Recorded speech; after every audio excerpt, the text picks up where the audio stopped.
جب سانپ نے توبہ کا فیصلہ کیا تو اس کے ساتھ کیا ہوا؟ سانپ نے توبہ کرنے کا فیصلہ کیا اور ایک دانا شخص سے مشورہ مانگا۔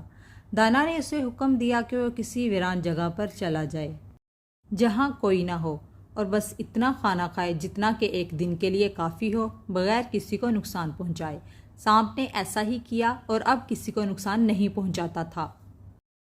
اس نے ایک دور دراز باغ کو اپنا مسکن بنا لیا۔ کچھ لڑکوں نے فیصلہ کیا کہ وہ روزانہ سانپ کو پتھر ماریں گے، لیکن توبہ کرنے والا سانپ ان پر کوئی رد عمل ظاہر نہیں کرتا تھا۔ اس سے لڑکوں کی حوصلہ افزائی ہوئی اور وہ ہر روز اسے پتھر مارتے رہے، یہاں تک کہ وہ سانپ کو تقریباً مار ہی ڈالتے تھے اور خود مزے لیتے تھے۔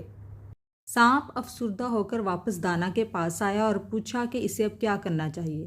دانا نے اسے مشورہ دیا، روزانہ ایک بار اپنا زہر ہوا میں نکالو تاکہ لڑکے تمہیں دیکھ کر ڈر جائیں اور دور ہو جائیں۔ سانپ نے ایسا ہی کیا، اس سے لڑکے ڈر گئے اور ہمیشہ کے لیے دور ہو گئے اور سانپ امن اور سکون سے توبہ کی زندگی گزارنے لگا۔ نصیحت: نیکی کا مطلب یہ نہیں کہ آپ کمزور اور ناسمجھ بن جائیں۔ آپ کو اپنی طاقت بھی برقرار رکھنی چاہیے تاکہ دوسرے اسے نادانی اور بزدلی نہ سمجھیں۔